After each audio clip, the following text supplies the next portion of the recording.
right. Hello. Welcome to the Utah Puck Report. It's me, your host, Jay Stevens. I'm glad to be here. I'm just your friend in hockey. I want to talk about hockey.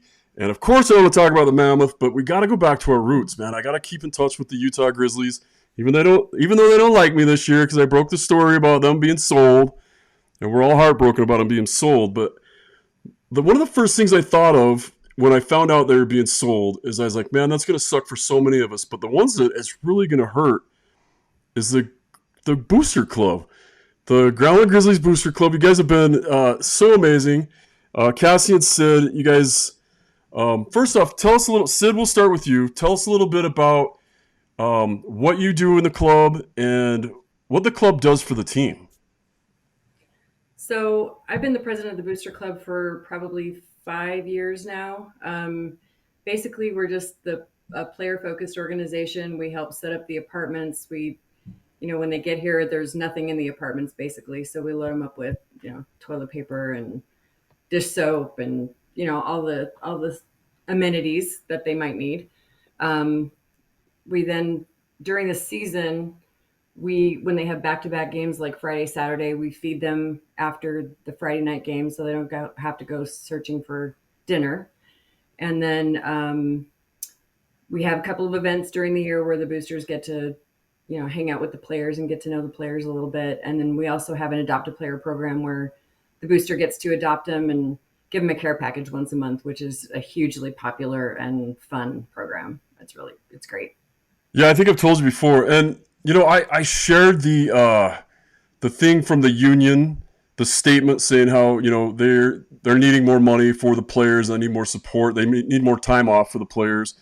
I got involved with the union a little bit my last few years with the Grizzlies, and just seeing how much you guys do for those guys. And I think that's a part a lot of people don't understand. Yes, they're professional athletes, and yes, they're playing professional hockey, and that's the dream, and that's why they're doing it. But they're only making like $450 a week, and then the Grizzlies are supposed to pay for their room, and you're supposed to, based on your seniority, how many games you played, based on whether you're married, there's supposed to be certain types of rooms. And there's a lot of stuff that goes into it. But these young kids, usually 18 to 22 years old, roll into town. They don't know anybody. They don't have any money. And you guys come in and just provide this amazing service. And I remember, I think I told you this when you were on the show, like just the times that I got pulled up, they're like, hey, you're going on the road. And I swear it might have been you and your husband. So like, I got a care package for a trip to Boise, and I'm like, it was so nice and so thoughtful, and there were things in there that I didn't know any, like stuff that I like, and I didn't know if people researched it, but I found out later that somebody asked Evan Stofflet like what kind of stuff I like, and yeah, it's just such a nice thing to have.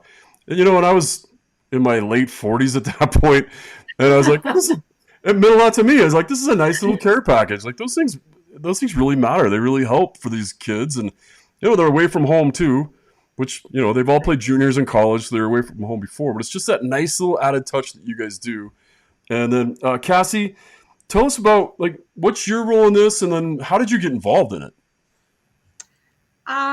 Well, I am very unique this season because this is my first season being on the board with the Booster Club, while it also being the last season that I'll be on the board. So I get kind of a twofer. Um, Last season, I kind of kept pressuring Sid. I was like, you've taken on so much on your own. Like, I really want to help. Like, tell me how I can help. Give me something, anything. And so she pulled me in this season and she's like, all right, come to our meeting. And so we sat down and it was just, I do what I'm told. Sid says, hey, we need to do this. And I'm like, all right, I'll find a way to get it done. And when we're like, all right, these are the dates that we're going to do specific items, I say, okay, let's make sure that we get a communication out. And so I think primarily my big role has been helping with drafting a lot of the communication that's been sent out. Oh Yeah, wow! I will say her energy has been awesome. We're a small board, and a lot of us we all have full-time jobs except for one person, and it's there's a lot that goes into it that on the back end. And Cassie's energy has just been fantastic, just kind of keeping me on track. if nothing else. You look up and it's a week has gone by and she's like, hey, you need to do this. So, Well, you gotta love somebody that's the first thing out of their mouth is "I do what I'm told." So that's perfect line mate. What do you? I know these things come out of your pocket a lot of the times, but where does the rest of the money come from? How do you guys generate money to do these things for these athletes? so our main way we raise money is actually through raffles. And we've been lucky this year with it being the final year. A lot of our fans, and probably our biggest fan is our treasurer, Jim Williams, who's been a Grizzlies season ticket holder for years. I can't even tell you the first year. It was in the 2000s sometime. But he has a closet full of sweaters that he has generously gone through and donated. We've also had some other stuff donated to us. So for our holiday party this year, there's going to be a silent auction and raffle, and we'll have some really cool stuff there. That'll be collectors items type things. And then throughout the year, we'll have a few of those. And then we've been holding sweater raffles, twofers. You buy a raffle ticket, you can win two sweaters at a time, Oh just wow! because we have a lot of them. So that's pretty much the way we raise money. And then through our membership fees are $20 a person, 25 a family. So we don't make a lot of money there. It's just that's our basic operating costs, and then the raffles bring in most of the money. How many members are there of the Booster Club right now? I think we're right around 50. Okay. Yeah, maybe 75, but I think it's closer to 50. So, what was it like when you guys found out that the team was being sold, and where did you find out, and like what was the first thoughts that were going through your head? Sid, we'll start with you. Um, it wasn't a surprise to me. I kind of expected it. I was hoping and praying it wouldn't happen. Um, but I'll never forget the first game after the announcement was made. Everyone was just sad, just realizing that this is our final season with the team. It's I don't know that it's fully hit me yet because we've been so involved with the team and we're still doing so much, but it's going to be really hard when they're gone. I'm going Oh, to yeah, miss it a lot. sure. For sure. Cassie, when did you find out about it? Um, I honestly can't remember exactly when I found out, but definitely, I guess I kind of was in some ways expecting it. I know we sat down for our booster club meeting and it still was kind of iffy on it seemed pretty official, but it hadn't been officially announced. And so we sat down and we're like, okay, well, if this is really going to happen, like, what do we do from here? But then things definitely just advanced. And that's when I remember specifically, I was looking for your information. I, of course, I'm like, if it's true, then Jay's going to be the one that says it. So Yeah, it's much to the definitely. chagrin of the Utah Grizzlies, who did not want to. They didn't want to announce it, and I get it. They had their reasons, but like I thought you guys needed to know. And when I found out about it, and I've never revealed my source, but nobody will ever guess what my source was, and it wasn't Kanasowicz because I don't think he fully knew when I found out. There's nobody in the state. Let's just put it that way. But when I found out, I was on it. I was calling the Grizzlies. I was calling Kanasowicz. I'm like, is this really happening? Because you guys say that you kind of expected it. I did not. I expected them to be sold, but not to be relocated. Well, yeah. So I guess that's kind of where I was too. I mean, I expected the sale. The fact that it was New Jersey was a bit of a surprise. Yeah. I agree Cassie, with I'm that. sorry. I cut you off, No, Cassie. I'm you're sorry. okay. I'm So, like, I do what I'm told. okay, so you look to my Facebook or the Utah Puck Report. You find out that it's true, and then what does that do? How do you feel about that? Um, I I definitely started doing my own confirmation. I mean, reaching out to people that I know that work within the organization and stuff, and just saying, "Hey, like, how accurate is this? Like, are they really gonna go? Where are they gonna go?" And then when they announced that they were going to New Jersey, that was definitely quite the heartbreak and quite the shock because that's not anything that I really anticipated. And I was really hoping that we would be able to keep hockey affordable for my family because, Right.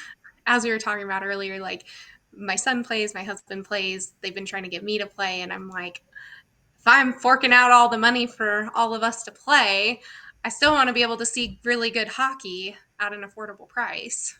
Yeah, So, and that's the thing, man. The Grizzlies, I'm blown away that they're being sold. I'm blown away that they're moving. This is just there's so much demand right now, and I know I e-bugged for Idaho in the first game of the season, and I've seen the pictures. I know the attendance is way down this year, but I don't think that's because of the sell, and I don't think like you noticed that before.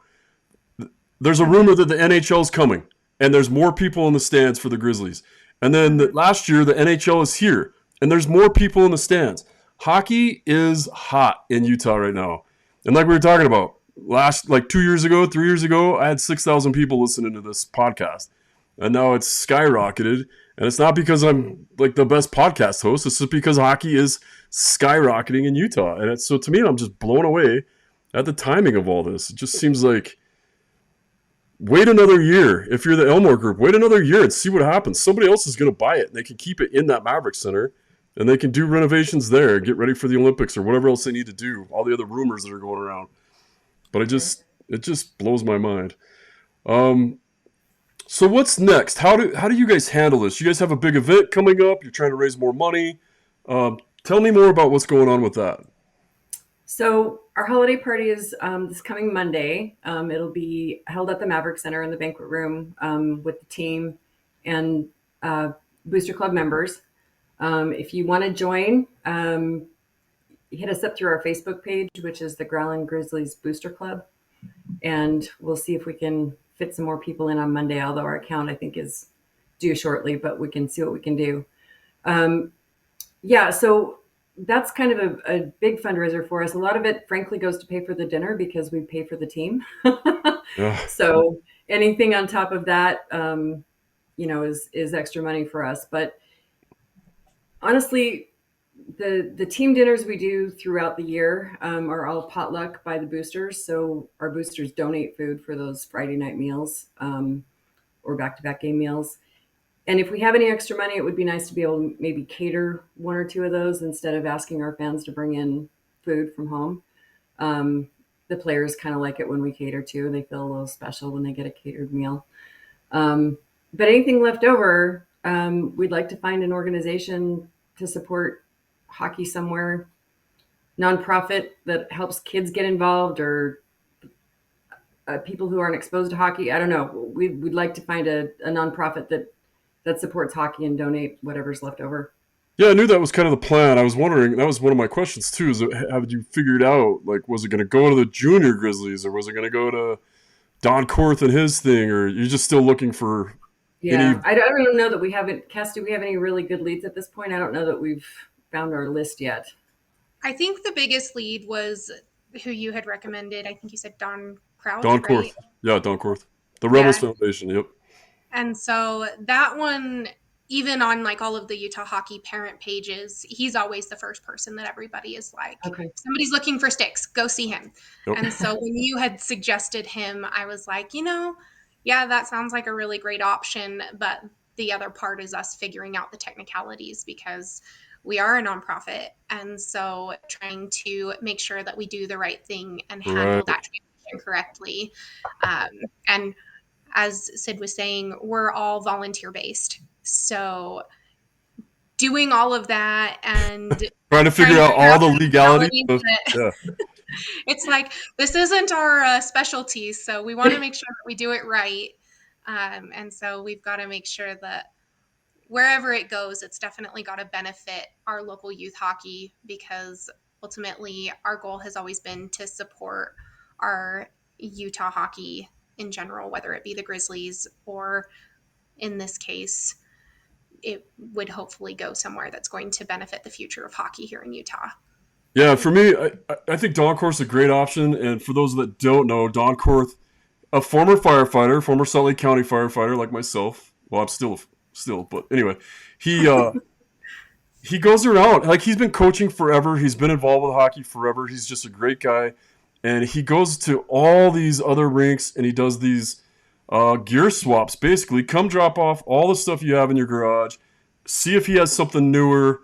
Get into something or something that fits better. And then for kids that are just trying it out, and like Cassie, you've got a goalie.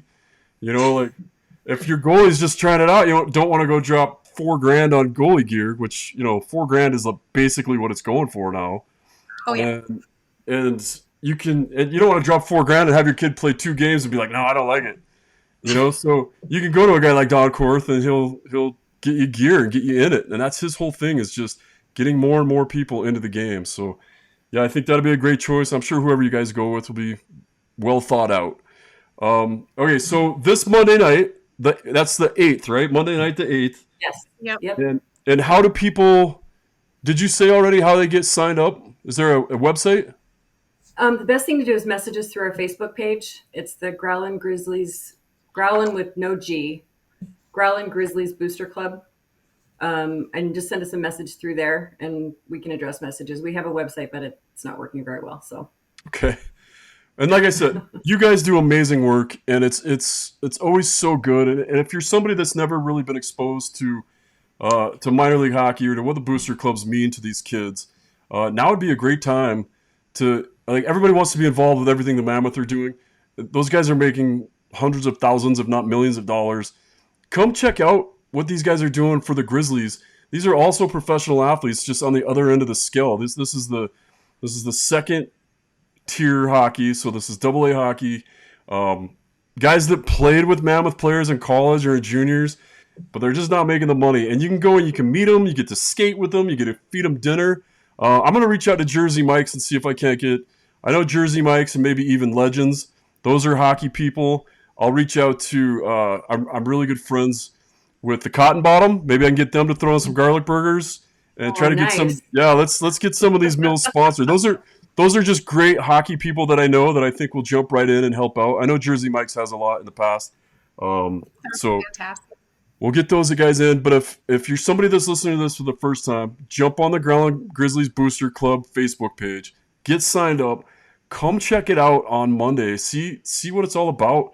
Help these kids out. Come, have that unique, intimate experience of, getting to know these guys, getting to know these athletes, and then go watch them play in a game. I think you guys have done such an amazing job, and it's always fun to have the boosters like in the stands, and then you have dinner with them, and then you see them on the glass, or it's just a nice support structure you guys have done for these young men. Thanks, Jay. Thank you. Anything else you guys would like to add, Cassie, before I let you go?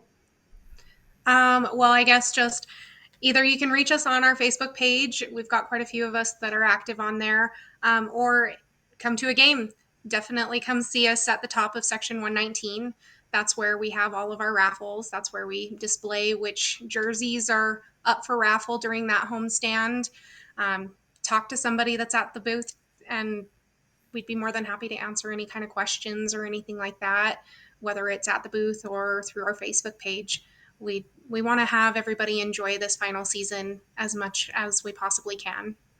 So, yeah, and I jumped on Black Friday and bought tickets for the final game. And because I'm going to be there, and I think we should all be there. Everybody should be there. And you shouldn't just be there for the final game. You should be there a lot anyway. Although hopefully it won't be our final game. Oh yeah, playoffs, right? Fingers crossed, right? the final hunt continues. All right, Sid, what's your parting words? What do you have for us? Well, I would like to thank all the boosters that are supporting us now and those who've supported the Booster Club in the past. We can't do this without our members, especially with the dinners and all of that stuff. It just doesn't happen without fans being involved. So I want to thank those folks. And then, I would encourage people to come out and watch this team. They are so much fun to watch, and they're just trying to make it to the next level, which makes it that much more exciting for me. It's so, like, I'm going to sidetrack here for a second, but a couple of years ago we had Charles Dastu, and he's now with Tampa and lighting it up over there. It's Minor is now up with the Avs. It's just, it's so cool just to follow the careers and meet all these really awesome young men. I don't know. I'm really going to miss it. That's all I have to say. I can tell it's hurting you guys. I can tell it's hurting you guys. It hurts me too, man. The Grizzlies mean a lot to me. And like you talk about with Dastu, it was so fun because I was at the Mammoth game when they played Tampa, and it's fun just looking out there and seeing him, and it's fun to watch Colorado and see Miner play. But you look back at it's just if you look back at the history of the Grizzlies, we'll have to figure out like maybe who was the best player to ever play for the Grizzlies. Because when you go back all the way from when they were in the AHL or the IHL, and you pull up names like Mike Smith and there's been a lot of guys, the Deneen's, Brickley. There's been a lot of guys that have come through the system as the Grizzlies. We know all the ones that were successful with the Eagles. We have to really sit down and put that list together. But it is fun seeing Dastu and Miner that year, a couple of years ago, to a mat like that was Kanasowicz's first year coaching. That was a fun season to watch, just phenomenal. And then to think all of a sudden they're sold, that can't be happening. It's sad. It is sad. Okay, well I don't mean to break everybody's heart. I wasn't trying to make it sad. I guess you did break my heart because you're the one that released the information that I had to confirm.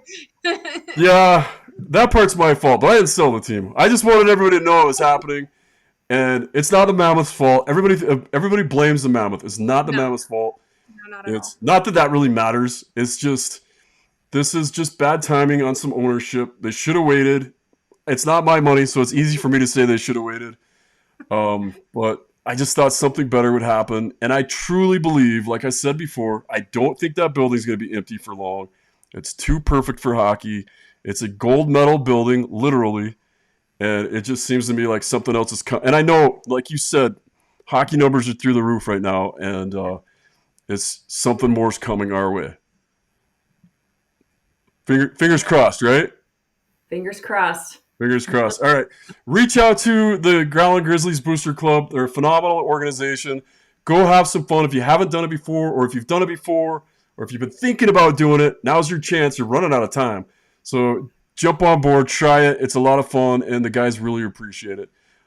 Guys, thanks so much for being on the show. Hopefully this really helps and gets some more people in that building and on your team.